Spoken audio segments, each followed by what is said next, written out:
You're listening to Tarazi Tuesdays with the Bible as Literature.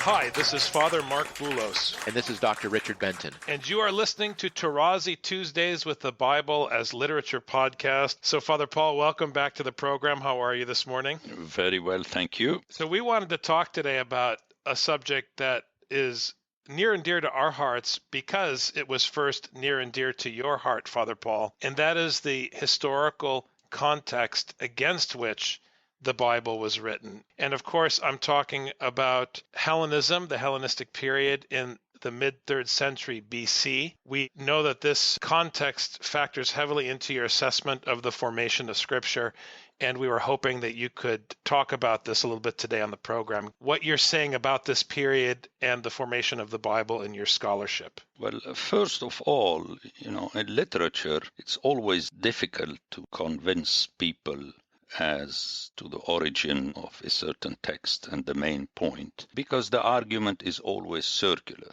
My approach to break this apparent vicious circle is to obviously come up with an hypothesis, as everybody does. But then the test of the hypothesis is against the text itself. And according to me, as I said so many times, the hypothesis that finds least hurdles in the text is most probably the correct one. That's all one can say. So, given the entire biblical text, I came up with the hypothesis, which I detailed in my audio and very much so in the book, that the entire Old Testament was produced by a school in mid-3rd century and not in the Persian period, as the majority of the scholars assume. And the reason is the following. No one can argue against this fact in the Bible that throughout the entire scripture, the stand is anti-city, anti-temple, anti-kingship throughout in any book you open. Already very early in Genesis 1 through 11, then with Abraham and Pharaoh, then with Pharaoh and Israel, with Moses and Pharaoh, and so on and so forth, and then the rest with David, Solomon. It's so obvious. And this importance given to the cities was already present in Mesopotamia. But then with the advent of Alexander of Macedon, it became much more important. Number one, the Greeks were basically building and statue and city people, mainly the cities, Sparta, Athens, and so on and so forth. And the culmination of all that is that this foreigner, Aryan, who came to a Semite area, established his capital in Babylon, which is the main city of the Semites in the east. So it was a double jeopardy for all these people. And they conceived a literature that criticized Alexander, but by the same token, as I stress time and again, it criticized their own civilization, which is amazing. And this is so obvious in the fact that Israel and Judah are much more harassed than the nations in the Bible. It's very clear all over the place. So that was the price they had to pay in order to get themselves or offer a way out of this impasse. Now, I'm opting for mid-3rd century for the following reasons. Number one has to give some time to let what Alexander of Macedon did in the East sink in the mind and heart and soul of the people. So I'm giving it roughly 100 years after his death. And that would coincide with the era of his heirs, the Diadochi, those who took his place. And the two main contingents were the so-called Seleucids, that were Greek Macedonians, the followers of Alexander, that ruled Greater Syria, the Fertile Crescent, and the Ptolemies that ruled Egypt. And I'm proposing that the Bible was written under those Seleucids for this extra reason that after 100 years, the people in the area of Mesopotamia, the authors of the Bible, realized that Alexander, through the Seleucids, is here to stay. There was no possibility in their mind that these people would disappear. That's the background I'm talking about. That would explain, without so many hurdles, the content of the Bible, the way it was written, the stories of the Bible. You will see in my book that I propose that Goliath, the Philistine, is Alexander, or one of the Seleucids, for a very simple reason, that the Philistines, people always assume that there were Philistines and so on. But in the Bible, it is from a verb that means to spread. They spread, and they were near the sea, and they came from Kaftor, and everybody assumed that it is either Cyprus or central Turkey. So here again, we see that the author obliquely pointed to this warrior, and then the shepherd David took care of him. But unfortunately, David decided to become a king, which means like the Philistines that had 5 cities and kings and so on, and everything collapsed. So this is my thesis proposal, and I believe that it's very solid, that the Bible could not, the way it is, as a totality, could not have been produced before the mid-3rd century BC and could not have been produced later because it would not reflect this background that is sensed throughout the Bible. So obviously it's a thesis. Basically that would be my description of that period, that we have Aryans. Remember that way back in Mesopotamia, the Sumerians were Aryans, but they were from the same area.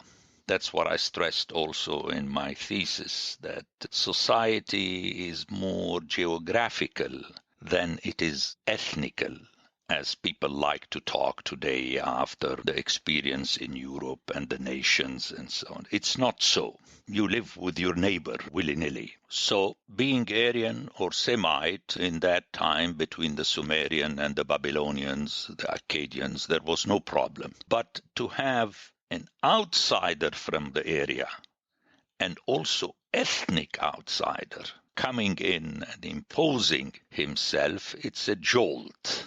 And the people proposed a response. Again, in my book, I stress the fact that we have Ham and Shem covering the same area, but Japheth and his sons come from the Isles, which is technical terminology to describe Greece, the coastlands or isles, the Iyim. And the text says that ultimately Japheth will enter into the blessing of Shem. So one can hear these connotations that I believe are very important for the theory. How does this then relate to this proliferation of Greek language literature that ended up in the Bible, like Maccabees and Wisdom of Solomon and the Wisdom of Ben Sira? How does that fit in with this historical context? My thesis also says that on purpose, the authors wrote their text in a Semitic language, which I show in the book. It was concocted by them from so many different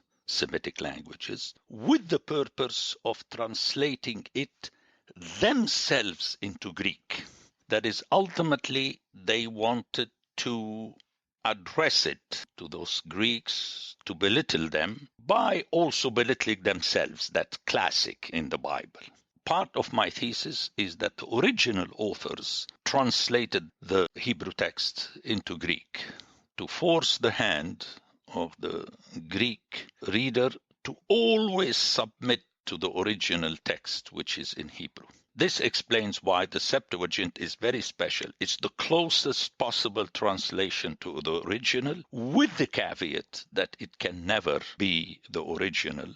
And that, by the way, is reflected in the preamble of one of these books you have referred to, that is not in the original Hebrew, which is the wisdom of Sirach, where the grandson of the supposed author says one has to be very careful because the translation never renders the original meaning. It's a very impressive passage. Now, my conviction, but it's much more complex, but I'll try to say it in a few words. My conviction is that these extra books that were produced, like Wisdom of Solomon and Wisdom of Sirach and the Maccabees and so on, was precisely to say to the people, either one has to follow the same message of the original Hebrew, take the Proverbs, for instance, or Job, where wisdom is the biblical teaching and not the Greek wisdom, the Sophia. This is developed in the wisdom of Solomon and the wisdom of Sirach, and their importance from that perspective lies in the fact that unexpectedly these so-called books of wisdom have a detailed rendition of a biblical epic, biblical story. One would ask why. Well, the reason, according to me, is that they wanted to draw the attention that one has to remember this biblical story that is part of the deal. The other books, just to give an example of the Maccabees, is precisely a critique of the circumcision as being the ultimate sign of being a Jew, and to remind the people that they have to do the law. So the Maccabees, if you like, it's already the background against which the letter to the Galatians was written. So again, in a nutshell, it's a very complex issue, but that would be my answer to it. And one has always to remember that these additional books are important because they shed light, but they are not as essential as the original ones written in the scriptural Hebrew and translated into Greek. So along these lines, how should we understand the longer version of Daniel or the alternate versions of Esther that we only have in Greek? How do you understand those in this historical context? I would look at them from the same perspective of the production of the other books. Additions to precisely open this bridge to the situation that continued after the mid-3rd century, throughout the 2nd and especially the 1st century with the Maccabees and the Hasmoneans and so on. But in this case, one will have to enter into details about the background of those times. I mean, let me just say a few words about Daniel. Daniel, is very strange. He's all over the place. He's in the time of the Babylonians and the Persians and so on. It's a figure that seems to straddle many centuries. And the ultimate intention is to say that he is the man of wisdom, like Joseph, who brought the true teaching of the Torah to the nations. And the additions go along these lines. We have Bel and then Susanna. That's how I hear them. In the case of Esther, because it was a book that referred to the Jews, quote unquote, that lived totally outside in Persia, then again we have additions that stress the piety of those quote-unquote Jews, as in the case of Daniel and the 3 youths with him. And so that's the way I would perceive what was going on. I don't want to let your point about the languages, the point that you make in your book, get passed over too lightly on today's episode, because it's stunning that these ancient writers would architect a language to essentially disassemble the mentality of their opponents in the region. Could you talk a little bit more about how language is linked to our understanding of meaning and so forth, and how it shapes the reality? You've talked often about how people don't read the Bible anymore because they're reading it in translation. Yeah, definitely. It's important, and I say even more in my book, that the original has to be tested against the text itself. I mean, I've showed people, I remember a student of mine who had been in Israel and learned Hebrew, and I said to him, watch out, don't read back modern Hebrew into biblical Hebrew. And after half a semester, he realized that what I was saying was correct. That's why one has to study a word in the Bible and see the interconnection. Scholars only project outside the Bible that the Hebrew in the time of Isaiah and so on. Well, this is a fallacy for a very simple reason that all the scholars agree that the Hebrew of Scripture is the same throughout. You don't have any development. It's the same Hebrew. And I'm suggesting that the authors who were definitely erudite, coming from that area that for millennia was civilized, if you would like, they knew all these Semitic languages that were around them. Notice how Aramaic that came from the Syrian desert was used in Babylonia and so on. I mean, it's the same language. Someone coming from the Middle East would understand that. A Syrian can understand a Lebanese, an Egyptian, and a Saudi Arabian, and so on and so forth. Although these are not totally the same language, but we're used to them, so we understand one another. So I'm saying that the authors just came up. The basis would have been the Aramaic, but I'm still stressing that the language of the Bible is specific, and I call it concocted, made up. It's a little bit like Esperanto in modern times. Still, millions of people speak it. It was made up on the basis of Romance languages, and it is a possibility, and it does exist. One can do that. The fact that they were aware of Aramaic is reflected in the book of Daniel. I have my theory how suddenly in chapter 2, verse 4, you have a switch to Aramaic that goes until the end of chapter 7. Why would the author do that? It is to remind the hearers that, yes, they knew Aramaic, but they decided to write it in that other specific language of theirs. So even their colleagues in Mesopotamia had to make the effort, exactly as the Greeks had to make the effort, to go to that original biblical Hebrew. In my book, I show that we have a reference to other Semitic languages, but never to Hebrew. Hebrew is just the language of Scripture. That's what I would like to stress. And one cannot refer to a Jewish rabbi talking Hebrew in the 20th century and try to understand the Bible. It's like taking the word of a modern Greek person living in Greece today and telling you what the New Testament is saying. It's a big joke. You have to show how the words are used in Scripture. And I gave in passing this example about the Pelishtim from the verb falash. Anyone who knows Arabic understands that word. We still use it in Arabic. It means to spread, go open. I had a professor of Hebrew Bible who did his graduate work in Israel. He's an American. And when he would teach scripture to Israelis, he would make the Israeli students translate the Hebrew Bible into modern Hebrew. And he told us that sometimes they would cheat and they'd use the same word from ancient Hebrew into modern Hebrew, and he would say, they don't mean the same thing. So I had a professor who noticed that exact same thing, the difference between modern Hebrew and biblical Hebrew, and the tendency of cheating to try to assume that they mean the same thing. It doesn't work. Precisely. And this applies to the development of Hebrew throughout the centuries. It applies to Greek, it applies to all languages. I stress the fact that the text is basically addressed to the original hearer. Once you get to the following generation, something is already lost. That's why one has to make the effort to rehear the text within its own context. And here, I refer to a tremendous work done by a German Jew. It is called the Concordance to the Hebrew Old Testament. Lisowski, he writes the verses, part of them, but already inviting you to check on all these verses to figure out whether his proposal to understand a verb or a noun in a certain way, it's okay with you because you can disagree with him. And I use it all the time. It's not a dictionary.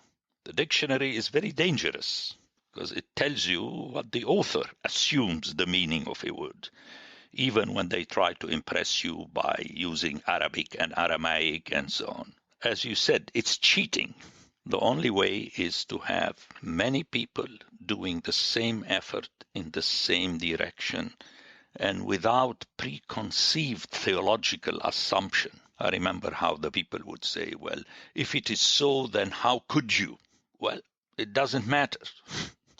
I don't want to explain to you your theology. That's your theology. I'm stressing the importance to try to understand what the original hearer heard. It's painstaking, but that's the price of it. I give importance to that expression as it is written, not as it is perceived, as it is written. So the text is always written. There is no non-written text. Even the taping that you're doing now is written.